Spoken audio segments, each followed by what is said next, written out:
ನಮಸ್ತೆ ಟಿವಿ 20 ಕನ್ನಡ ವಾಹಿನಿಗೆ ಸ್ವಾಗತ. ಚಿಕ್ಕೋಡಿ ಪಟ್ಟಣದಲ್ಲಿ ಕನಕದಾಸರ ಭವನದ ಅವಶ್ಯಕತೆ ಇದ್ದು ಆದಷ್ಟು ಬೇಗ ಕನಕ ಭವನ ನಿರ್ಮಿಸಬೇಕು ಅಂತ ಸಮಾಜ ಸೇವಕ ಚಂದ್ರಕಾಂತ್ ಹುಕ್ಕೇರಿ ಅಭಿಮತ ವ್ಯಕ್ತಪಡಿಸಿದ್ದಾರೆ.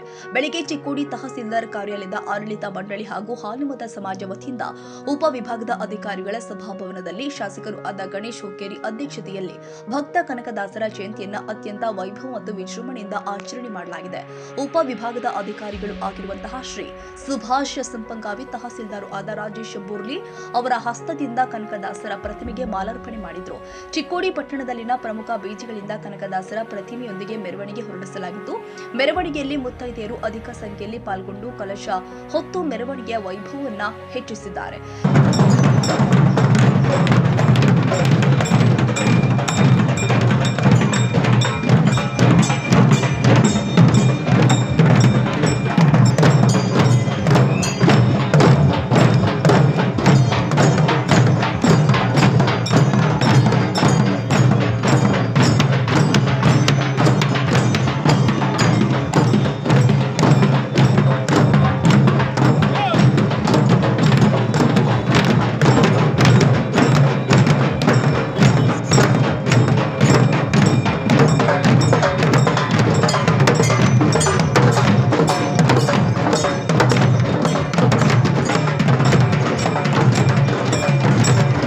ಕನಕದಾಸ ಜಯಂತಿಯ ಸಂದರ್ಭದಲ್ಲಿ ಕಾಂಗ್ರೆಸ್ ನಾಯಕರು ಕನಕದಾಸ ಪ್ರತಿಮೆಗೆ ಪುಷ್ಪಮಾಲೆ ಹಾಕಿ ನಮನ ಸಲ್ಲಿಸಿದರು. ನಂತರ ಚಿಕ್ಕೋಡಿಯ ಕರ್ನಾಟಕ ರಕ್ಷಣಾ ವೇದಿಕೆ ಅಧ್ಯಕ್ಷ ಸಂತೋಷ್ ಪೂಜಾರಿ ಅವರನ್ನ ಕೇರೂರು ಗ್ರಾಮದ ಕುರುಬ ಸಂಘಟನೆಯ ಕಾರ್ಯಕರ್ತರು ಸ್ವಾಗತದೊಂದಿಗೆ ವೇದಿಕೆಗೆ ಬರಮಾಡಿಕೊಂಡು ಸನ್ಮಾನಿಸಿದರು. ಈ ಸಂದರ್ಭದಲ್ಲಿ ತಾಲೂಕು ಅಧ್ಯಕ್ಷ ಸಂತೋಷ್ ಪೂಜಾರಿ, ಬೆಳಗಾವಿ ಜಿಲ್ಲಾ ಕರವೇ ಸಂಚಾಲಕರು ಆದ ಸಂಜು ಬಡಿಗೇರಿ, ಸಮಾಜ ಸೇವಕರು ಆದ ಚಂದ್ರಕಾಂತ್ ಹುಕ್ಕೇರಿ ಕನಕದಾಸರ ತತ್ವ ಕಾರ್ಯ ವಿವರಿಸಿ ಜಯಂತಿಯ ಮಹತ್ವ ತಿಳಿಸಿದ್ದಾರೆ. ಎಲ್ಲರೂ ಕನಕ ಜಯಂತಿ ಶುಭಾಶಯಗಳು. ಕನಕದಾಸರು ಮಾಡಿದಂಥ ಕಾರ್ಯಗಳು ಭಾಳ ಮೆಚ್ಚುಗೆದವು. ಯಾಕಂದ್ರೆ ಅವ್ರು ಕುಲ ಎನ್ನಬೇಡಿ, ಮಾನವ ಯಾವ ಕುಲ ಅಂತ ಕೇಳಿದಾರೆ ಅವರು. ಅಂದರೆ ಎಲ್ಲರೂ ಒಂದಾಗಿ ಬಾಳ್ರಿ ಅಂತ ಅವರು ಸಂದೇಶ ಪಡೆದರು. ಇವತ್ತು ಕನಕ ಜಯಂತಿ ನಿಮಿತ್ತ ನಮ್ಮ ಸಂತೋಷ್ ಪೂಜಾರಿ ಅಧ್ಯಕ್ಷರು ಅವರ ನೇತೃತ್ವದೊಳಗೆ ಇವತ್ತು ಕನಕ ಜಯಂತಿ ಆಚರಣೆ ಮಾಡಾಕತ್ತಿದ್ರು. ಮತ್ತು ಇಲ್ಲಿ ಕುರುಬ ಸಮಾಜದ ಸಲುವಾಗಿ ಒಂದು ಕನಕ ಭವನ ನಿರ್ಮಾಣ ಆಗಬೇಕಂದ್ರೆ ಅವ್ರು ಹೋರಾಟ ಈಗ ಭಾಳ ವರ್ಷದಿಂದ ಸಂತೋಷ್ ಪೂಜಾರಿ ಹೋರಾಟ ಮಾಡೋದವರು. ಸಂಜು ಬಡಿಗರು ಸುದ್ದ ಅವ್ರು ಕೈ ಜೋಡಿಸಿದ್ದಾರೆ. ಈಗ ನೋಡಿರಿ, ನಾವಾಗಲಿ ಸಂಜು ಬಡಿಗರಾಗಲಿ ನಾವು ಜಾತ್ಯತೀತ ಜನ, ನಾವು ಎಲ್ಲ ಸಮಾಜದವರು ಒಳ್ಳೆಯವರಾಗಬೇಕು, ಎಲ್ಲ ಸಮಾಜದವರು ಸುಖಿ ಇರಬೇಕು, ಸರ್ವೇ ಜನ ಸುಖಿನ ಭವತು ವಿಚಾರದವ್ರ. ಅದಕ್ಕೆ ಗಣೇಶ ಹುಕ್ಕೇರಿ ಸಾಹೇಬ್ರ ರೀತಿ ಪ್ರಕಾಶ್ ಹುಕ್ಕೇರಿ ಸಾಹೇಬ್ರ ಪ್ರಯತ್ನದಿಂದ 1 ಕೋಟಿ ರೂಪಾಯಿ ಅನುದಾನ ಕೊಡ್ತೇನೆ ಅಂತ ಇವತ್ತು ಹೇಳಿದ್ದಾರೆ ಕನಕ ಭವನಕ್ಕೆ. ಚಿಕ್ಕೋಡಿದೊಳಗೆ ಕನಕ ಭವನ ಭಾಳ ಅವಶ್ಯಕತೆ ಐತಿ.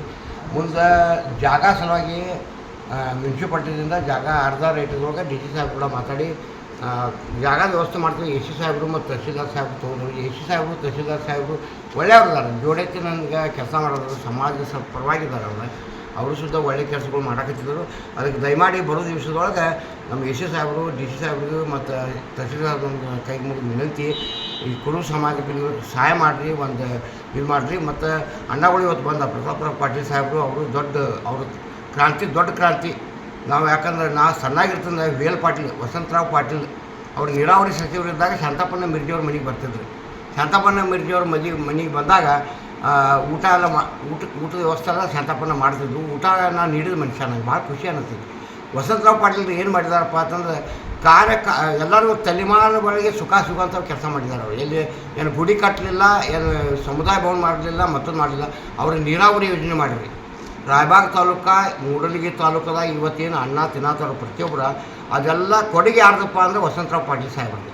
ವಸಂತರಾವ್ ಪಾಟೀಲ್ ನೀರಾವರಿ ಮಾಡಿ, ಕೆನಾಲ್ಗಳು ಮಾಡಿ ಶಾಶ್ವತವಾಗಿ ಕೊಟ್ಟಿದ್ದಾರೆ. ಅವರು ಸುಮ್ಮನೆ ಹೆಸರು ಹಾಕ್ಕೊಂಡು ಒಂದು ಗುಡಿ ಕಟ್ಟನು, ಒಂದು ಬಸ್ ಸ್ಟ್ಯಾಂಡ್ ಕಟ್ಟನು, ಇವರ ಅನುದಾನ ಇವರ ಹೆಸರು ಹಾಕಲಿಲ್ಲ. ಅವರು ಶಾಶ್ವತವಾಗಿ ನೀರಿನ ವ್ಯವಸ್ಥೆ ಇವತ್ತು ಮೂಡಲಗಿ ಮತ್ತು ರಾಯಬಾಗ್ಕ ಅಲ್ಲಿ ಕುಸುಳಿ ಬೆಳೀಲಾಗ್ತಿರ್ತಾರೆ. ನಮ್ಮ ಪಾವನೇರ್ದಾರ ಮೂಡಲಿಗೆಲ್ಲ ರಾಯಬಾಗಲ್ಲ ನಮ್ಮ ಪಾವನೇರ್ದಾರ ಕುಸುಳಿ ಬೆಳೀಲಾಗ್ತಿತ್ತು. ಅಂಥ ಮಡ್ಜಿಗಳನ್ನೆಲ್ಲ ರೈತರ ಪರವಾಗಿ ನಂದನವನ ಮಾಡಿದವ್ರು ಯಾರ್ಯಾರು ಸುದ್ದ ವಸಂತರಾವ್ ಪಾಟೀಲ್ ಅಂತೇಳಿ ನಾವು ಹೇಳಕ್ಕೆ ಇಷ್ಟಪಡ್ತೀವಿ. ಯಾಕಂದ್ರೆ ವಸಂತರಾವ್ ಪಾಟೀಲ್ ನಮ್ಮ ಒಳಗಿಲ್ಲ, ಆದ್ರೂ ಸುದ್ದ ಅವರು ಒಳ್ಳೆ ಕೆಲಸ ಅವ್ರು ಕೆಲಸ ಮಾಡಿದ್ದಲ್ಲಿ ಹೋಗಲಿಲ್ಲ. ಅದರ ಪ್ರಕಾರ ಪ್ರತಾಪರಾವ್ ಪಾಟೀಲ್ ಸುದ್ದ ಅವರ ಒಂದು ವಿಚಾರಧಾರೆಗಳನ್ನ ಹಿಡ್ಕೊಂಡು ಅವರು ಸಮಾಜ ಸಲುವಾಗಿ ಹೋರಾಟ ಮಾಡಾಕ್ತಿದ್ದರು.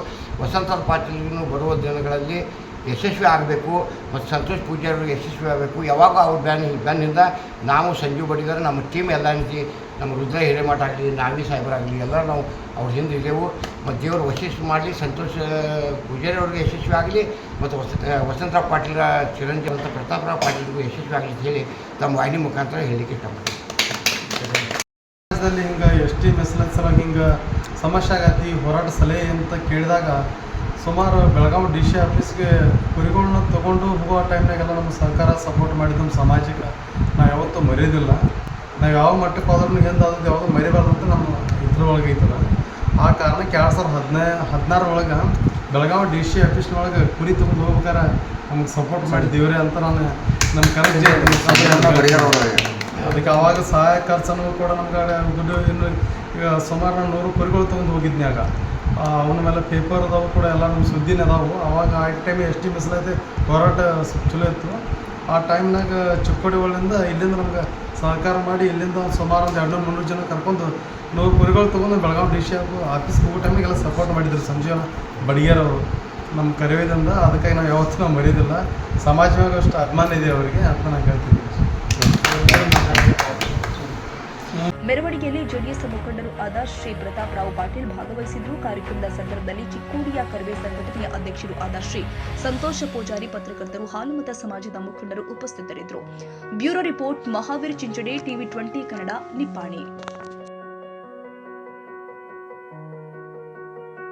ಕನ್ನಡಿಗರ ಮೆಚ್ಚಿನ ನಿಮ್ಮ ಟಿವಿ 20 ಕನ್ನಡ ವಾಹಿನಿ ಇದೀಗ ಟಿವಿಯಲ್ಲಿ ಲಭ್ಯ.